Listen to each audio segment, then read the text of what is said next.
Okay.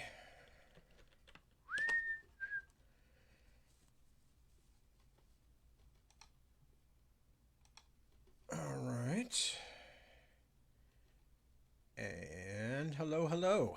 I think I've got it there. I think I have dealt with everything. We shall see what we shall see. And yeah, well, I'm getting that, so that means I'm getting the thing. That was informative, wasn't it? Hello, good evening. It is a minute after 7, and I am slightly fuzzy because I was just uh, almost missed what time it was, and I hate when I do that. Anyway, I am here, you are here, and we are here together, and I'm going to be reading, and that's how that's going to work. And let me just quickly say hello to everybody. I don't have a lot. As I said last time, I don't have a lot to say because of just the nature of life at the moment. And the nature of life at the moment is still rather in betweenish. And that's not in between, any two tasks or anything like that, but rather in between normality and abnormality. It's a strange time of life and a time of odd things happening. And it's also a very hot day today, which is not anything different than most people are probably going through in most parts of this climate changing world we live in. Although it's remarkable how few people or how many people still are refusing to admit that's what's going on. But I suppose I'm not shocked. I've been listening to it for 25 years now. That people have been saying, well, there's nothing changing. Everything is just fine. Just keep pouring that petrol. Or whatever the case may be. So, but as I said, I am going to avoid political conversations. Although it's hard sometimes, but I am going to. And instead, we're going to concentrate on, well, I'm going to concentrate on the things that I have to do in front of me. And one of them, of course, is to do a reading, and that I can do. So let me see who's checked in here. And I see Mr. Unangst. All right, I hope I said that sternly enough.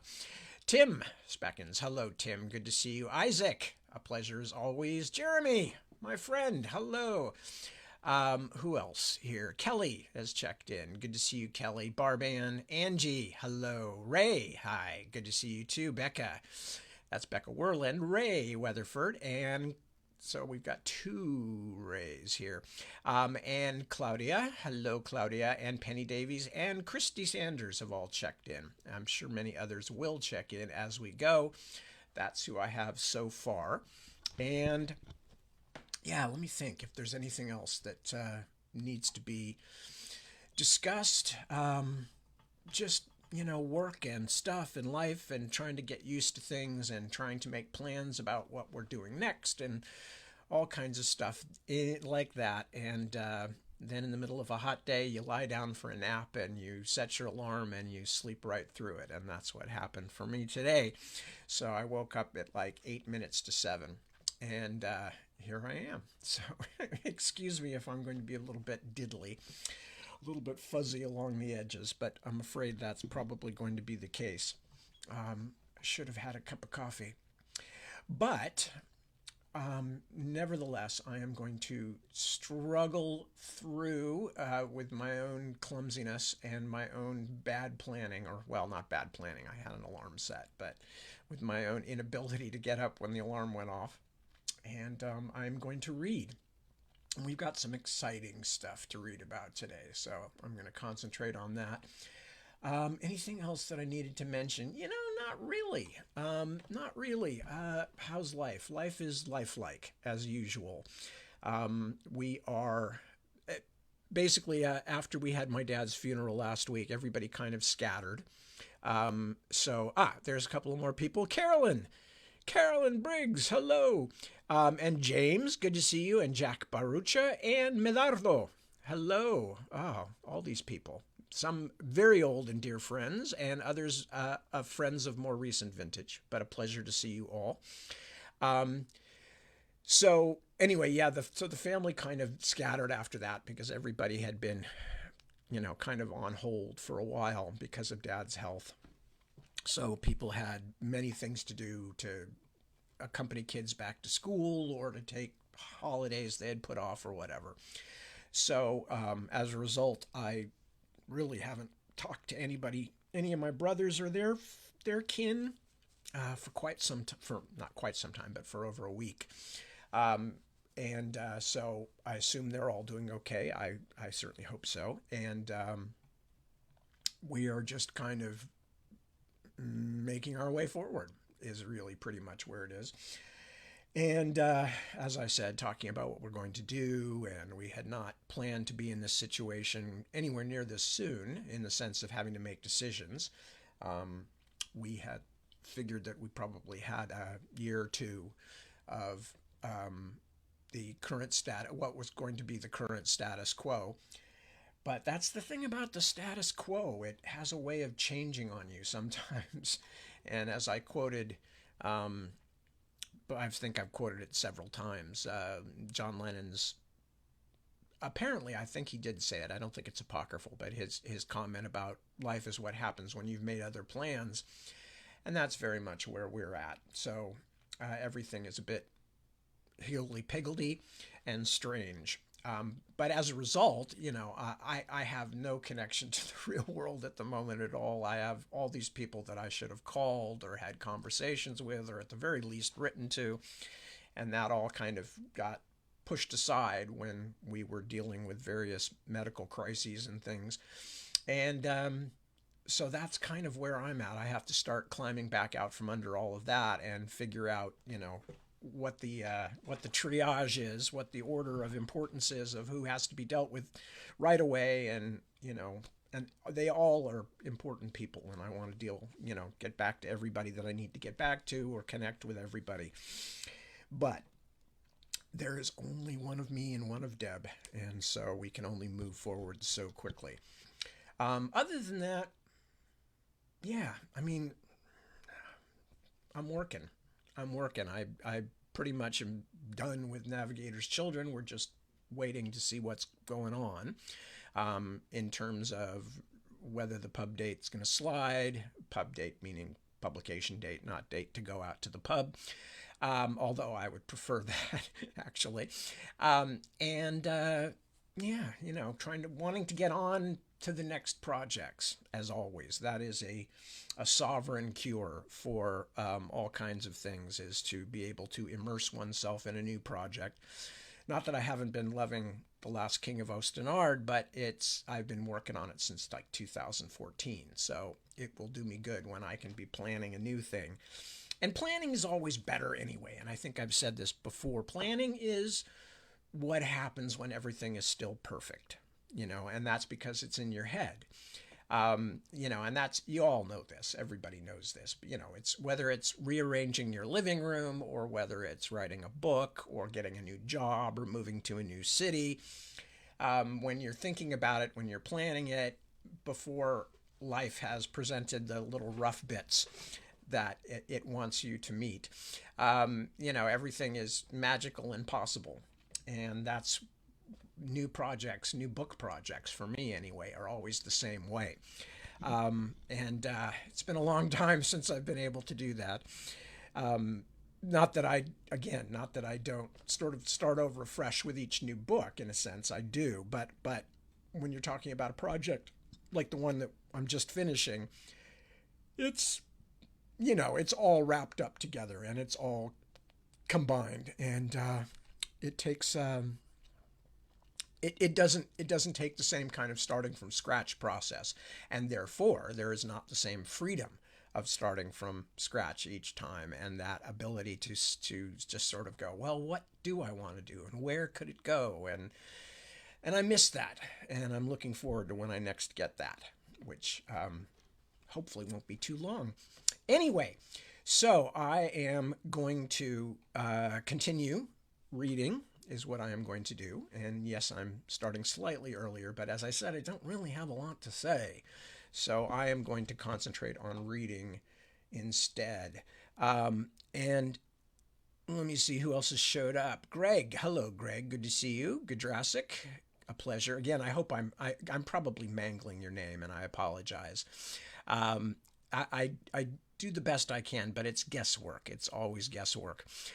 Anyway, so I think I've checked in with most of the folks here. Deb Gates, there's one I haven't said hello to yet. So hello, Deb. Good to see you. And with that, I am going to start reading because otherwise I'm just babbling. And I know I tend to babble at the beginning of these things anyway, but I'm even babblier than usual because I literally was asleep and then woke up and realized I had like 5 minutes to throw everything together that has to be done to start one of these readings. So, that being the case, that's where we're at. And I have now wasted enough time being inarticulate, so I am going to now let my previous self, who wrote this when he was not half asleep, do the job. All right, good. Anyway, so where are we? We are at the point where the main character, who is Pamonkes, with his master Hakatri and Hakatri's brother Inaluki, are preparing now, along with the mortal Prince Cormac of the Hernsmen, to try and slay the dragon. And their plan for doing this is a huge witchwood log, which has been sharpened at one end, and they are hiding it in a pond with a harness around it so it can be pulled up at one end with the other end lodged so it doesn't slide backward at a moment's notice. And they've got a bunch of Cormac's hernsmen, mortals, who are going to do this job. And meanwhile, Cormac, the prince, and Inaluki are going to lead the dragon down on them. And Pamon is telling the story, of course, at this point. So let me see where I stopped here. Okay. Inaluki lowered the visor of his helmet and raised his spear in salute before riding over the crest of the rise that separated the pond and its shallow dell from the rest of marshy Serpent's Vale to the east. Within a few moments he had disappeared from sight. And now you, Pamon. My master pointed up the sloping wall of stone where the butt end of the spear was lodged. I want you at the top, there. But you said I would be beside you. As I told you, if something happens to me, you must take my part and finish it.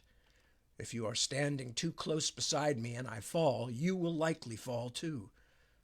Also, someone must watch from a high place to tell me and these mortals what is happening before Hirohebi comes into our view. I climbed to the spot he had indicated, trying not to show reluctance. What he said seemed wise, but in those long-ago days I feared being thought a coward by my master's folk, more than I feared for my own life. At least that is how I remember it. Memory, though, is not always the most trustworthy historian.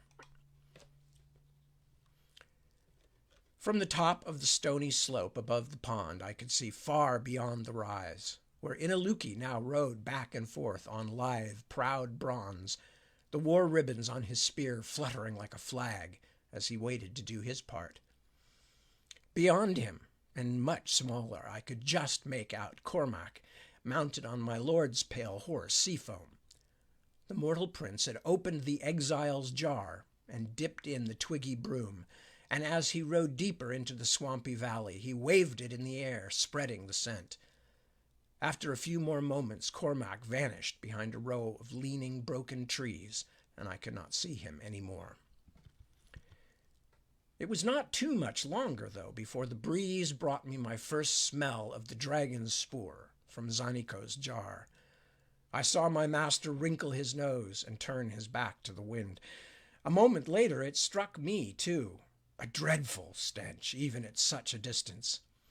It smelled not just of foul old urine, which attacked the nose with stinging vapors, but also putrefaction and a thick beastly musk, a cursed marriage of strong and dreadful scents.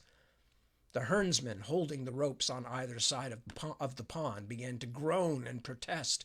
some gagging as the first invisible wave of it swept over us. But my master barked at them to keep their wits about them, and they fell silent, though they continued to wag their heads and scowl in disgust. I could not help but feel sorry for Prince Cormac, who must have felt as though he rode through a storm of that foul, foul stink. Cormac's tiny mounted figure rode back and forth at the edge of the trees as he flicked his broom, like a celebrant sprinkling the waters of the garden over a crowd of supplicants. At first it seemed to have no effect.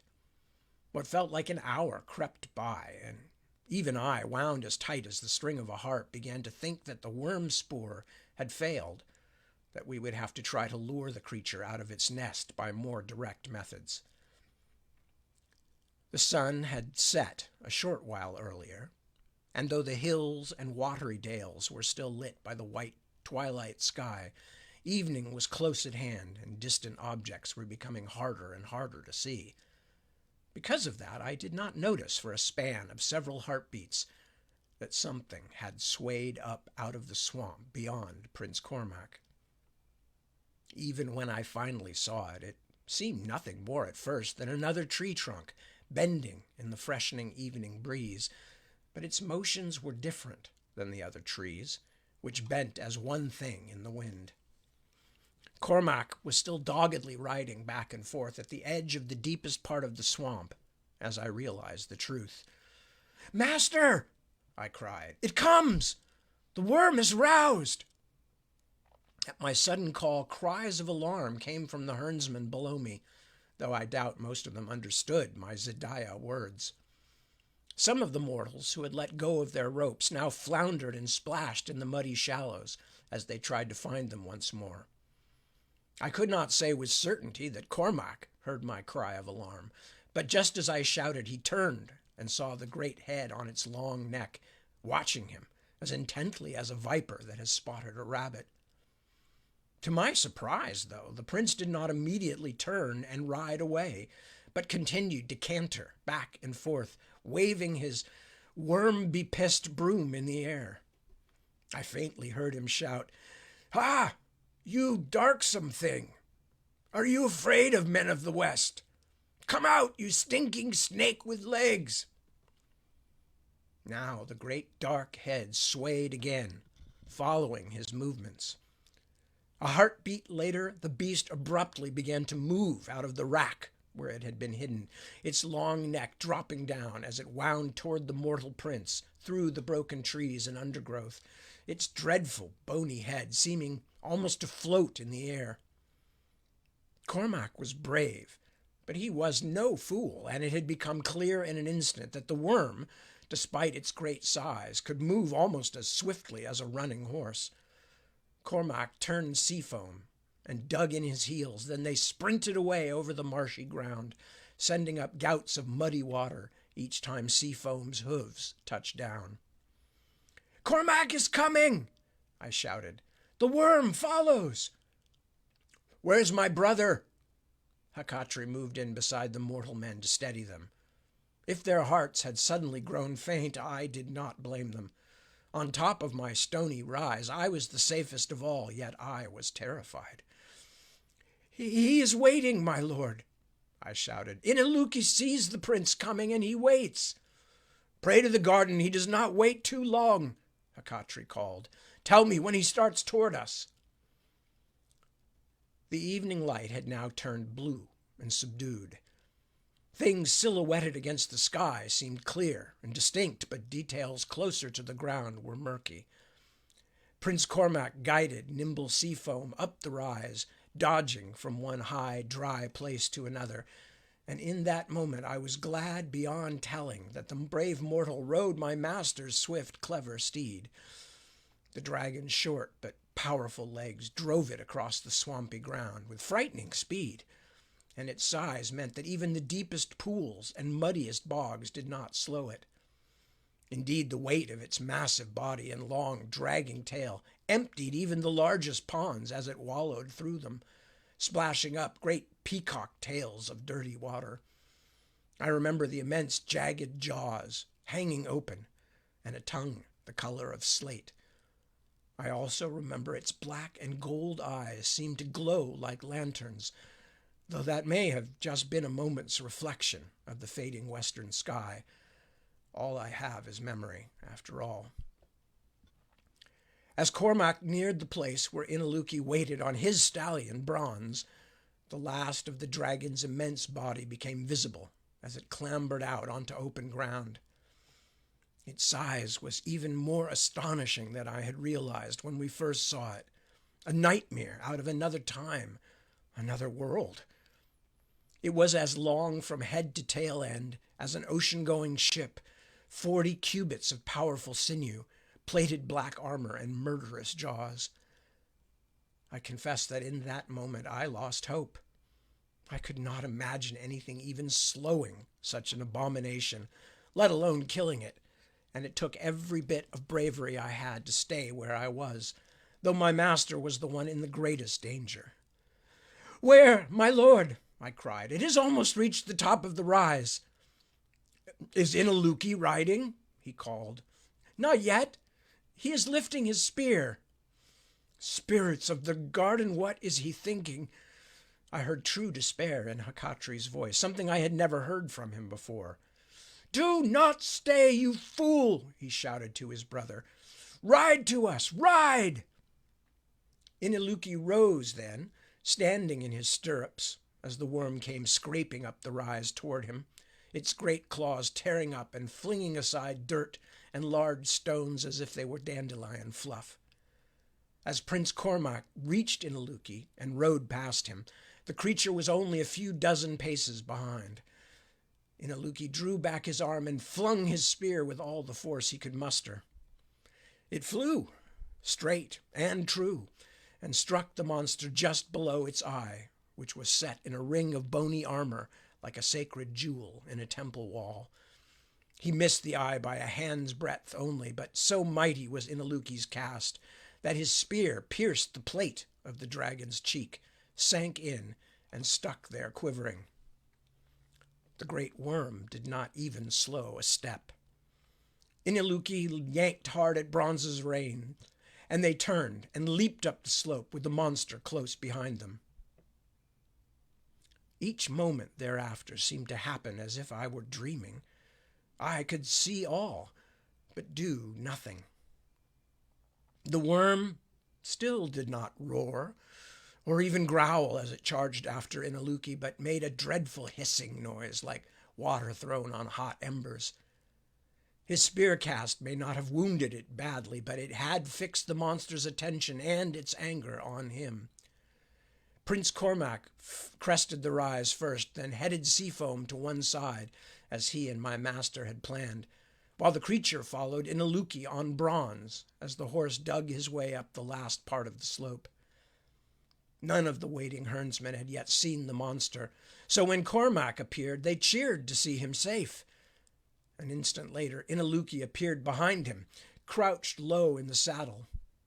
Then the worm's great head topped the rise on its swaying serpentine neck, and the mortals below me shouted out in horror. I realized that the one thing my master had not been able to do was prepare the herdsmen for the first sight of the cold drake. He had tried, telling them again and again that the creature was dreadful to see, that they must at all costs not run, and that if fear overtook them they should close their eyes, since they only needed to hear his command to raise the spear. And, to their credit, though a few of them staggered back in horror and dropped their ropes, my master's angry commands drove them back to their stations. As Cormac urged Seafoam out of the worm's path, Inaluki sped down the slope toward the pond. The dragon was 50 paces away from us, then 40, moving with horrifying speed, but Inaluki seemed safely ahead. Already, at Hakatri's command, the ropes had tightened, and the sharpened tip of the huge witchwood spear was beginning to rise from the murky pond. Then everything went terribly wrong. Even as the dragon lurched over the top of the ridge and began its half-crawling, half-slithering rush down the slope, Seafoam stepped into a hole. As I have said, I watched it all, but could do nothing. As terrifying as it might have been, everything was still unfolding as my master and the others had planned. But then Seafoam abruptly pitched forward and crashed to the ground, rolling and skidding in a tangle of long, pale legs, her head bent back in agony. Prince Cormac was thrown over her neck and into the path of the oncoming worm. Hidohebi was fixed entirely on retreating Inaluki, who was already threading his way across bits of solid ground as the worm sped after him in a hissing rage. As the herdsmen below me screamed in terror at their prince's helplessness, the worm's great clawed front foot landed with awful force. It just missed the limp and motionless prince, but as the massive foot lifted again, by pure chance it caught up Cormac and flung him aside. He flew through the air, limp as a rag, and bounced and slid over the top of the rise and out of sight. At that sight, the herdsmen pulling on the ropes to lift the spear lost their wits. At least half of them simply dropped their ropes and fled the dragon's path, scattering to either side, but many ran toward where their prince had fallen. We will never know whether the remaining herdsmen might have been able to lift the great witchwood trunk by themselves. As it was, they saw their fellows flee, then looked up to see the great worm still chasing Inaluki toward them, and they despaired. All the remaining herdsmen dropped their ropes and floundered out of the water, all thought gone but to get out of the way of the enraged, hissing monster. Inaluki was already riding through the pond and did not see what had happened to Cormac. But as he made his way past the witchwood spear, he must have seen that all the mortals had fled. He could not stop Bronze, though. The stallion's speed was too great, and the ground too slippery. Their breakneck pace carried both horse and Inaluki past the pond, and past his brother as my master watched the collapse of the hunt, with a face frozen in dismay. Because he could not stop Bronze's headlong flight, Inaluki pulled hard on the reins, and the horse leaped up onto the granite rock face below me. "Master!" I shouted to Hakatri in desperation. "Get out!" I started to scramble down toward him, but my feet slipped on wet stone and went out from under me. I hit the back of my head and, for a terribly long moment, could only lay stunned on the stony, sloping bank, staring up at the darkening sky. Inaluki had finally pulled Bronze to a halt and turned him, but the horse caught sight of the worm and reared, forelegs kicking, and Inaluki fell from his saddle. As he and I struggled back to our feet, we lost the moment. Instead of fleeing, as the mortals had done, Hakatri plunged into the muddy water and began trying to lift the huge, sharpened trunk by himself. The worm reached the edge of the pond and came at him in a tumult of brackish water and broken trees, hissing like a bellows, its bony, snapping jaws foremost like the prow of a ship. "No!" Inaluki shouted. "Hakatri, no!" I still do not know how my master managed it. In those last instants, he came up beneath a log that a dozen mortal men had struggled to carry in its sling, his teeth bared in a mirthless grin of exertion, the veins beneath his golden skin bulging on his forehead and neck as he lifted the punishing weight of the witchwood. I heard him cry out in pain and desperation, the worst sound, I think, that I have ever heard, and one I will never forget. As his brother and I watched in helpless horror, my master was able to heave the terrible weight upward until the sharpened tip rose above the pond's surface. The dragon came down on him like a vast boulder tumbling down a hillside, and for a moment, as the monster came down on him, everything disappeared in the froth. Then the spouting, splashing water turned black, and though the hissing continued, I saw that it came now not from the monster, but from a fountain of black blood splashing out over the pond and the bank. Where it struck, the water boiled, sending up billowing clouds of steam, like a bronzesmith quenching a red-hot bar in a bucket. Moments later, as the billows thinned, I saw the bulk of the worm sprawled in twitching coils, half in and half out of the pond, the spatters and gobs of its shiny black blood sizzling where they touched moisture. Then Hakatri began to scream. I scrambled down the slope and began flailing in the water, blinded by steam. Excuse me. I scrambled down the slope and began flailing in the water, blinded by steam, reaching toward my master's terrible cries. As I waded deeper, I had to step over the worm's gigantic tail.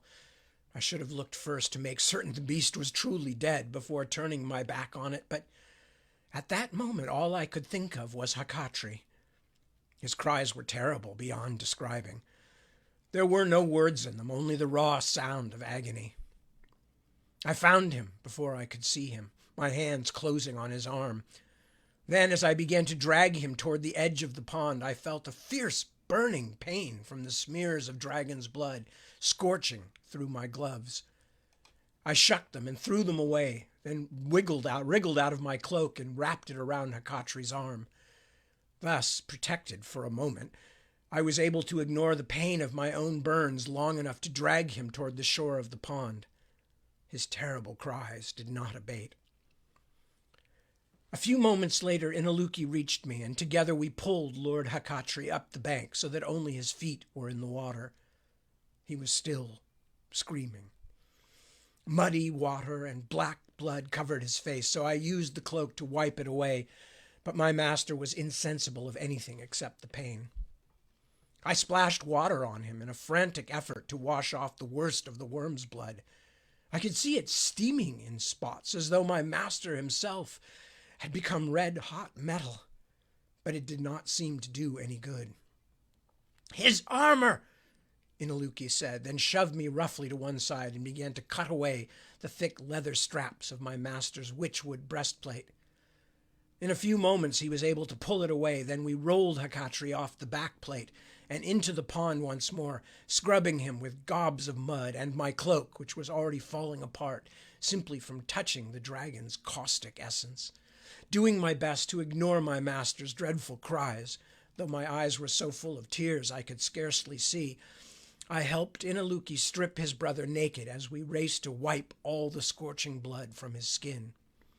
Everywhere we cleaned, we found terrible welts, red and rupturing, so that I despaired of my master living out the hour. My own hands, though barely touched by the black blood, hurt so badly I could not even imagine my master's suffering. At last, Hakatri fell into limp silence. I spread the last clean corner of my cloak across his chest, then laid my head against his scorched and streaming flesh. "His heart still beats," I said. "We must find healers," cried Inaluki. "Snowdrift, that is the closest house." Beneath the horror that was plain on his face and in his voice, I heard something else, an unimaginable anger, although in the moment I took little notice. I was still lost in a dream, a terrible, almost unbelievable dream, and I could barely keep my thoughts in order from one instant to the next. There was no time to make a litter or anything else to carry Hakatri. When we had washed all the black blood away, Inaluki heaved his brother's burned, naked body up onto his saddle and clambered up behind him. Then, without another word to me, he spurred away toward Birch Hill. Numb, feeling as blackly dazzled as if I had been struck by a thunderbolt out of a bright and cloudless sky, I watched him ride off at tremendous speed, Bronze's hooves barely touching the ground. Realizing an instant later that I had been left by myself, the mortals and my Zidaya masters all gone, I had a fearful thought and turned to see if Hidohebi was truly dead. even though it lay before me in a pile of massive coils, dark tongue lolling and gold-shot eyes already filming. It was hard to believe that such a creature had truly lived. The black worm had been pierced through its breast by the tree spear, just a little to one side of the center. My master had managed an astounding feat, and I could only pray he would not pay for it with his life. Later, though, I had cause to wonder whether it might have been better if he had not survived. The dragon's head was almost as long as I was tall, a great blunt thing, so thickly armored it looked as though it had been carved out of black stone. I spat on it, then turned away. My hands still stung me bitterly, but I had been fortunate, and though I felt the pain of those burns a long time after, I did not suffer 1/100th of what my master did. For long moments after silence fell, I could only stare at the ruination of our plans, the discarded, torn rope harness, the great scraping tracks of the monster's approach, and the crushed, lifeless body of poor Seafoam. With no one else to help me, I could not even make a grave for my master's horse. Though the fault was not hers, and though she bravely did her rider's bidding to the end, I had to leave her body for the wolves and other scavenging creatures. This hurt me more than my scorched hands did. I had tended the swift mare for years, and now I had to leave her where she lay, like a discarded apple core or a broken wheel. But the dragon was dead. Who could I hate? At last, still feeling as though I had awakened to find the world empty of everyone but myself, I gathered up my master's belongings. His clothes were ruined, but his armor, though stained and burned in spots, was still an ancient family treasure.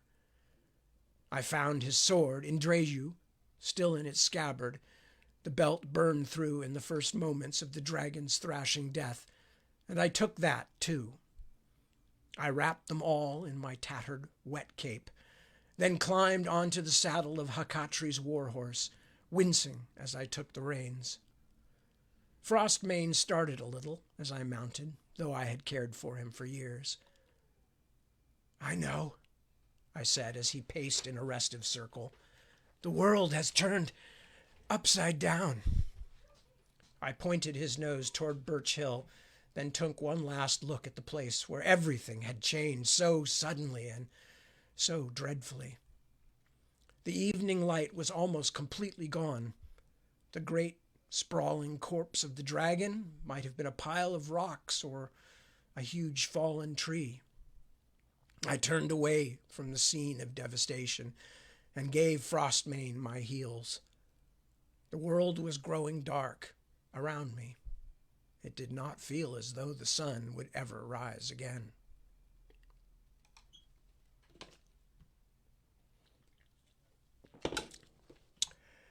And we are about to start part 3, The White Walls. We did not learn of it for some time, but the mortal Prince Cormac survived that dreadful day. He was badly hurt, with broken legs and other injuries, but he lived on to a good old age and led his people well, although after Serpent's Vale he always walked with a limp. Iniluki carried the mortally injured Hakatri as swiftly as he could out of Serpent's Vale and back to Birch Hill, the closest settlement of my master's people. Lord Dunyadi's house, Snowdrift, did not have the array of healers that lived in Azua, but it would have taken days of riding to reach them. As luck would have it, though, one very wise healer lived at Snowdrift. His name was Giniki, and he was old enough to have treated the terrible burns caused by dragon's blood before, although, as he himself admitted upon seeing my master, never with such dreadful injuries. By the time I arrived, Giniki had already put Hakatri to sleep with a powerful draught of Kvisha, and called for some of Dunyadi's retainers to make their way into the mountain heights nearby in search of snow. Frantic and unable to do anything else to help his brother, Inaluki rode with them, and by nightfall they had brought back several washing tubs packed with the year's last snow. Lord Dunyadi gave up his own bath so that my master could lie in it, while the healer packed the snow around him. Lord Hakatri still breathed, but I could guess nothing else about his condition.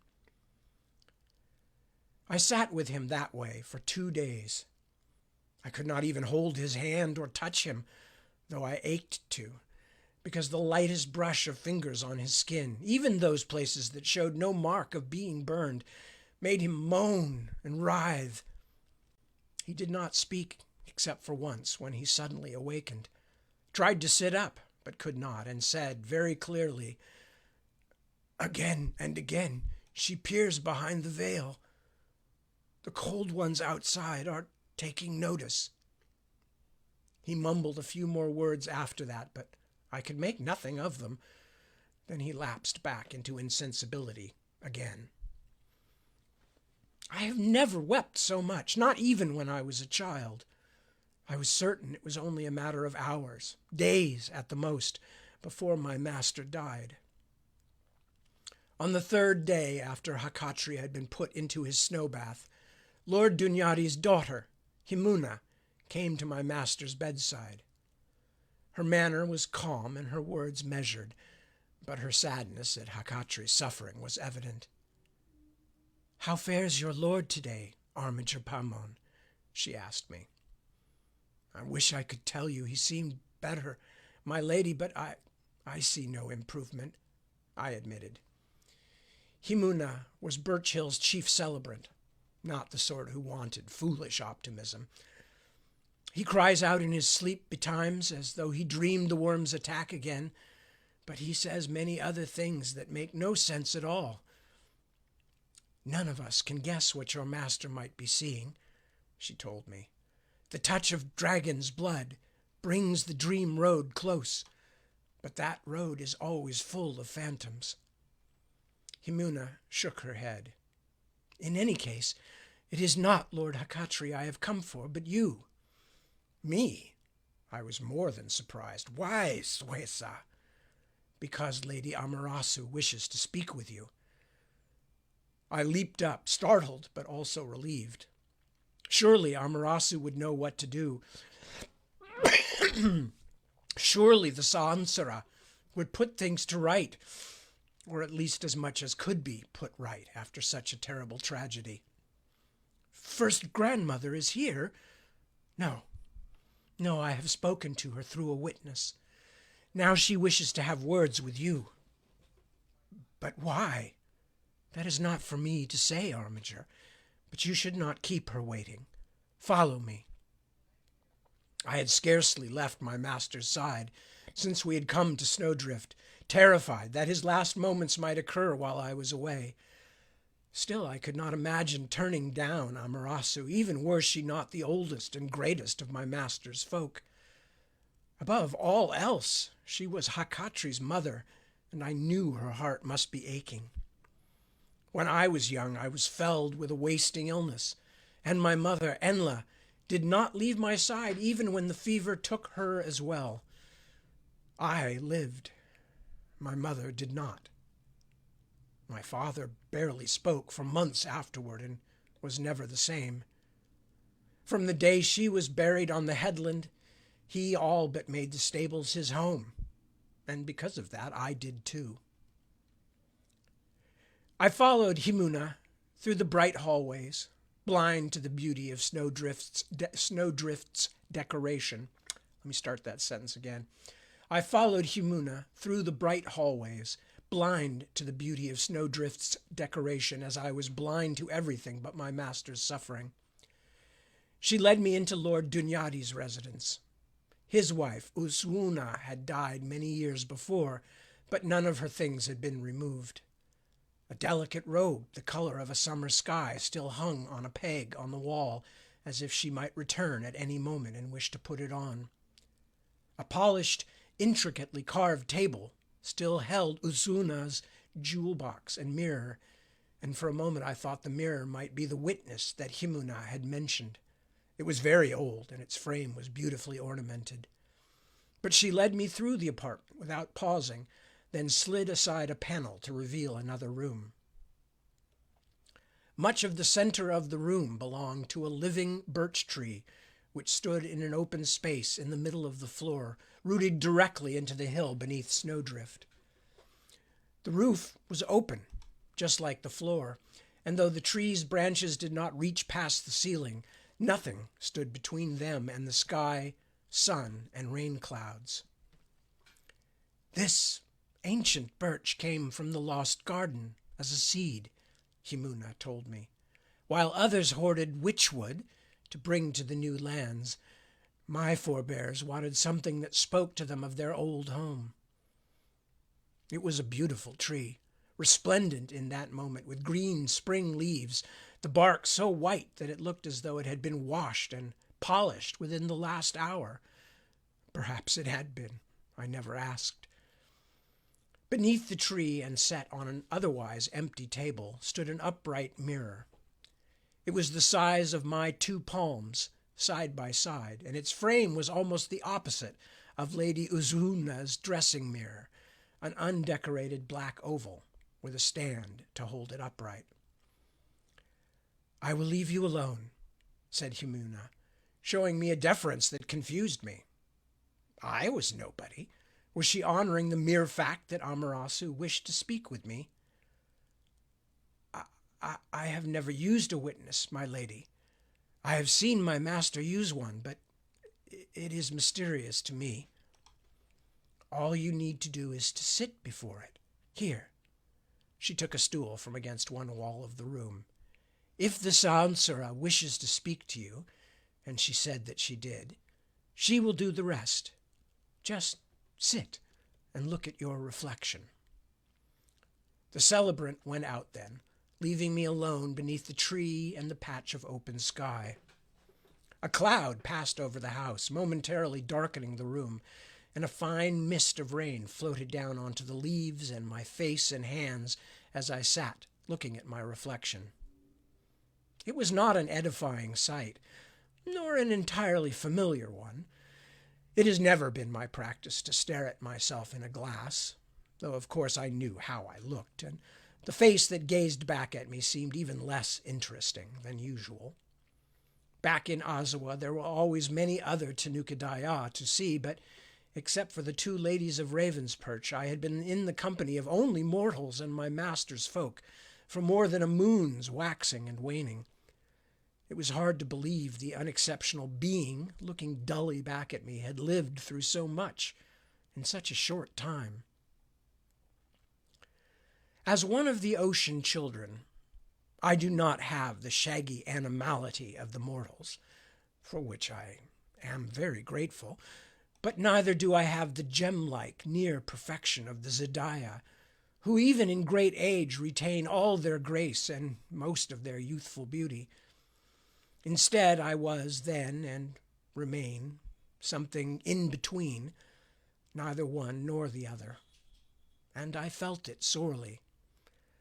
We Tanukadaya, at least those of us who still live among the Zedaya, have something of their slenderness, something of their fine features, but to my own eye I seemed a poor imitation of my master's kind, shapeless, imprecise, a copy made by a less competent artist. My hands are long, like those of the Zedaya, but my fingers are wider and flatter, and though my eyes do not have the muddy color of most mortal eyes, and they are certainly not the near black of the Hikadaya, they do not have the compelling golden hue of the Zedaya either. As if arranged by compromise, mine are merely yellow, the eyes of some dumb beast, like a goat or a fowl of the air. As I stared in dissatisfaction, the image of my own features seemed to shimmer, as if the mirror's polished surface was water rippled by a passing breeze. Then I felt her, and although her presence was calm and even warm, the strength of it, the sheer force of her thoughts, shocked me, like reaching out in the dark and finding a wall where an opening was expected. Pamon Kes, greetings. Her words were in my head, not my ears, as plain to me as if I rehearsed something that I wished to say before saying it. Suesa, I said, then realized I had clumsily spoken the word aloud. I tried again, trying to keep my mouth closed and my tongue stilled, as I dutifully began the 6 songs of respectful request. Lady Amaterasu, revered Saansara, I give you my most humble greetings and pray that I find you hale in heart and hale in body. Even at a less fearful time, you need not stand on ceremony with me, young one, she said, silencing my greeting. I was astonished at her lack of formality. I was her eldest son's squire, of course, and thus had spoken to her many times, but only to answer questions that she asked, almost always about Hakatri when she wished to know something of his plans. In fact, though she had never been anything other than correct and even kind with me, I was more than a little frightened of her. And if the power of her immense age and wisdom had been daunting in those other circumstances, how much more so when I could sense her power not just reaching out to me, but surrounding me and all my thoughts. I felt like an infant held by a gentle giant. You are too generous, my lady. Let us not waste time debating my generosity, she told me, and for the first time I sensed a current of fear beneath the strength. My eldest son is terribly wounded. My other son will not speak to me. Dunyadi has told me what he knows, but he was not present when Hakatri fell. Tell me what happened to my son, to both my sons. My heart was beating fast. Out of pure selfishness, I did not want to be the one telling her the whole story of what happened in Serpent's Vale. Excuse me. My heart was beating fast. Out of pure selfishness, I did not want to be the one to tell her the whole story of what had happened in Serpent's Vale. Already I had spent long stretches of the vigil beside my wounded master, pondering what had gone wrong there and why. Unhappy thoughts will overwhelm an idle body, and my mind had turned back again and again to the tragedy. But some of what I saw as mistakes were things that my beloved master and his brother had chosen to do. I could not imagine myself blaming them to Lady Amaterasu, not just because she was the Saansara, the most revered of all the Zedaya, but because she was their mother. Why do you hesitate? She asked me. Please, do not make me wait to know more.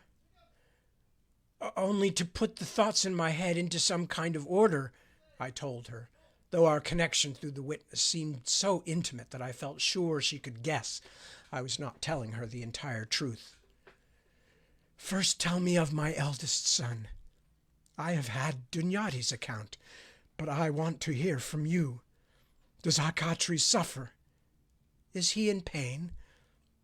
That question at least I could answer honestly. He does not show it, Lady Amaterasu, but I think that is because he is deep in the fog of the Keivisha. He moves a little, and sometimes he speaks, but mostly only in single words, and I cannot often make sense even of those. Will he live? She asked. I am not the one who could tell you that, lady. I know that he is strong. I know that the healer Geniki has done all he can, but I fear what will happen when my lord is no longer pressed down into slumber by the witchwood powder. Then Hakatri must come back to Azua, she told me. Geniki has done well. I would trust him with my own life, as I have trusted him with my son's, but I doubt he can do all that is needed. I had a moment of hope. Are there healers at Azua who can cure my lord? Cure him? I felt rather than heard the tremor in her thoughts. "There is no cure that I have heard of for the bane of dragon's blood. But there are other ways to ease his pain, ways that even Geniki does not know. Hakatri must come back to Azua. He must come back to us." For a moment her fear and sorrow were plain even to me. "I beg of you, Pamon Kes, use whatever persuasion you can to convince my sons to return to their home." "I will try, Suesa Amarasu. Of course I will." My world was shaken. Amarasu had always been a respected and even beloved figure, but always remote, at least from my humble vantage. Now she was pleading with me, a Tanukadaya's servant, to help her get her children home. The day after Amarasu spoke to me through the witness, my master awoke. He had been taken from his bath of ice and moved to Dunyari's own bedchamber, where he lay on the softest, smoothest bedding that could be found. I was sitting beside him, of course, which was where I spent most of my hours, reading to him from a book of poems written by Benhaya Shono of Kementari, one of the greatest bards of my master's people. I did not always understand these old poems. They held subtleties that I guessed only other Zedaya could appreciate, references to famous tales from the garden that I did not know, and to people of the great exile who had died long before my time. But Benhaya, an invented name of the poet's own choosing that meant sparrow, had also created passages so sublime that I sometimes forgot the one who made them was not of my race, that he had been writing not for me, but his own folk. As I read, a murmuring noise from the bed made me look up to see that Hakatri's eyes were open, and that he appeared to be trying to say something. I moistened his lips with water, then lifted the cup to his mouth so he could drink. "It hurts so, Pamon," were his first words. I was so full of joy that he recognized me, that it was all I could do not to grab his hand and kiss it. "Master, it is good to hear your voice." He groaned, and when he spoke, it was in a nearly breathless whisper. "I wish I could say that it is good to be alive. But there is fire burning all through me, Pamon, in my body, all the way down into my bones. By the garden, it would have been better if I had died." Even the mere daub of watered worm's blood that had briefly touched my own hands was still causing me great pain, as if I had held them in a flame. I could not doubt that he was in terrible agony, but I could think of nothing to do but reassure him, however baselessly. "No, Master, what is wrong may be remedied. There is no remedy for death." But Hakatri was no longer listening. His moment of wakefulness had taken all his strength, and he had lapsed back into insensibility once more. And that's where we're going to stop. Because the tragedy and pathos needs its time to develop. And no, I'm just kidding. No, we're stopping because it's almost 8 o'clock.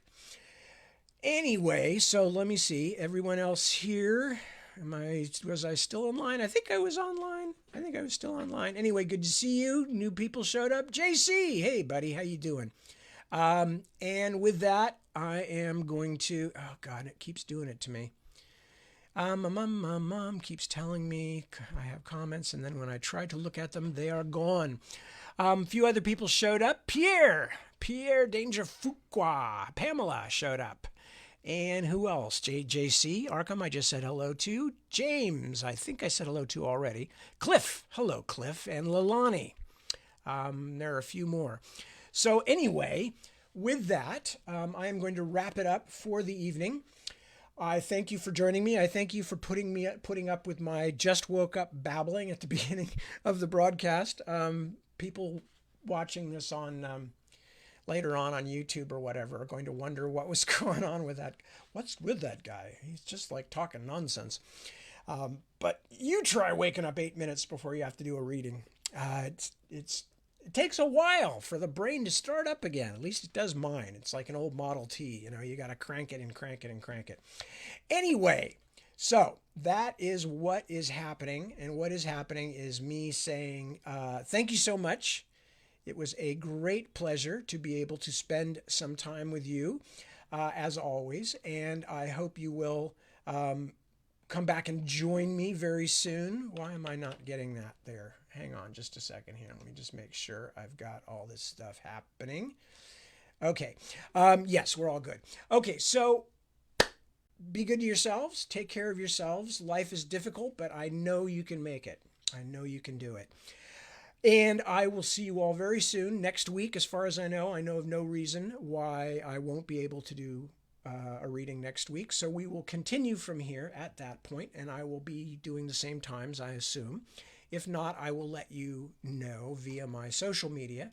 So once again, take good care of yourselves, your friends and loved ones, people around you. It is a joint effort. It is an effort of all of us because we're human, and that's how it works. Humans need other humans. We're a bit like our primate fellows that way. So again, good to see you all. Be good to yourselves. Peace. And I will see you very soon. Thank you. Good night.